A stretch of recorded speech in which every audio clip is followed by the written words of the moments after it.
আমরা আসলে ভোক্তা অধিকার প্রশ্নে বরাবরই বাংলাদেশের মানুষ, বাংলাদেশের ভোক্তারা অত্যন্ত নাজুক অবস্থায় রয়েছে।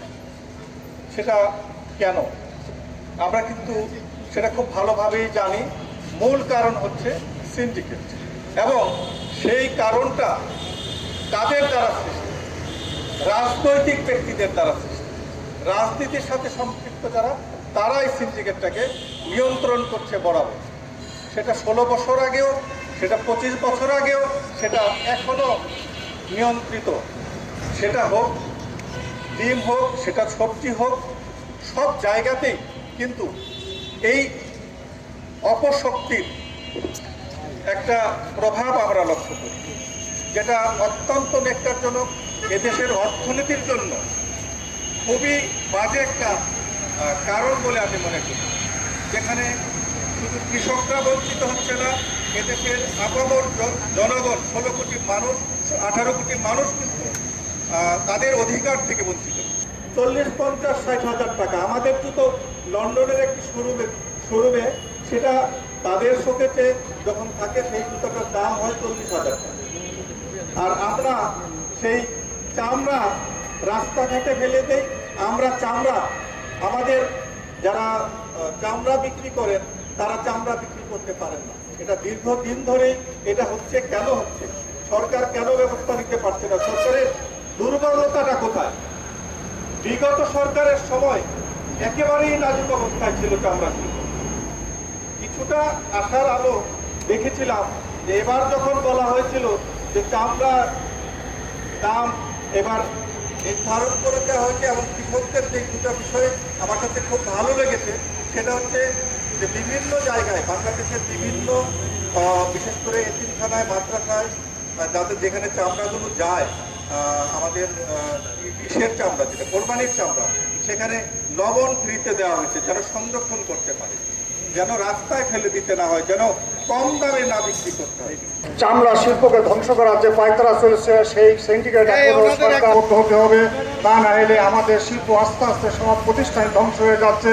আমরা অন্তর্বর্তী সরকারকে আহ্বান জানাবেন, অবিলম্বে যেসব শিল্প আমাদের দেশের উন্নয়ন করার, আমাদের দেশের অর্থনীতিকে সমৃদ্ধ করছে, সেই শিল্পকে যেন রক্ষা করতে হবে। অবিলম্বে যারা আমাদের চামড়ার শিল্পকে ধ্বংস করার চেষ্টা করছে, তাদেরকে আইনে আওতায় এনে তাদের বিচার সম্মেলন করতে হবে, যেন আমরা আগামীতেও যেন এই শিল্প প্রতিষ্ঠানগুলো ধ্বংস না হয়। এইভাবে চলতে থাকলে আমাদের দেশ আবার বিপর্যয়ের মুখে যাবে। আমরা বলতে চাই, সকলকে মিলে আমরা নতুন বাংলাদেশ আমরা করতে চাই। ষড়যন্ত্র করা হচ্ছে চামড়া শিল্পকে ধ্বংস করার জন্য। এটা 16 বছর ধরে যে সিন্ডিকেট ছিল, সেই সিন্ডিকেট এখনো কার্যকর আছে, এবং এই সিন্ডিকেটের সাথে বিদেশি চক্রান্ত জড়িত আছে।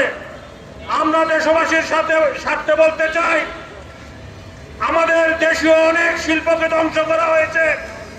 সোনালী আঁশ পাট শিল্পকে ধ্বংস করা হয়েছে। আমরা চামড়া শিল্পকে ধ্বংস করতে দেব না।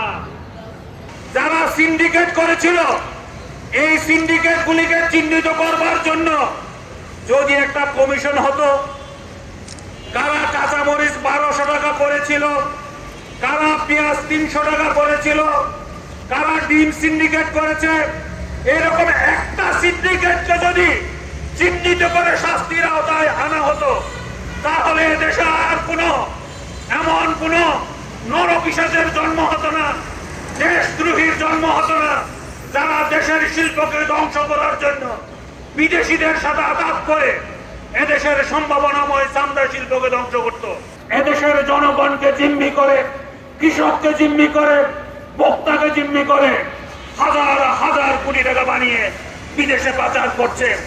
আসুন, সিন্ডিকেট মুক্ত বাংলাদেশ চাই। সবখানে সিন্ডিকেট। এই সিন্ডিকেটের কবল থেকে যতদিন মুক্ত হতে না পারবো, আমরা কোটা বিরোধী আন্দোলন দেখেছি, ব্রিটিশ বিরোধী আন্দোলন দেখেছি, এখন গণমাধ্যমের বন্ধুদেরকে সাথে নিয়ে সিন্ডিকেট বিরোধী আন্দোলন করতে হবে। না হলে দেশের চামড়া শিল্প বলেন, কৃষক বলেন, ভোক্তা বলেন, আমরা ঠকতে থাকবো। আমরা আর ঠকতে চাই না। আমরা জাগ্রত জাতি, আমরা সচেতন জাতি, আমরা বিদ্রোহ করতে শিখেছি, অন্যায়ের বিরুদ্ধে প্রতিবাদ করতে শিখেছি।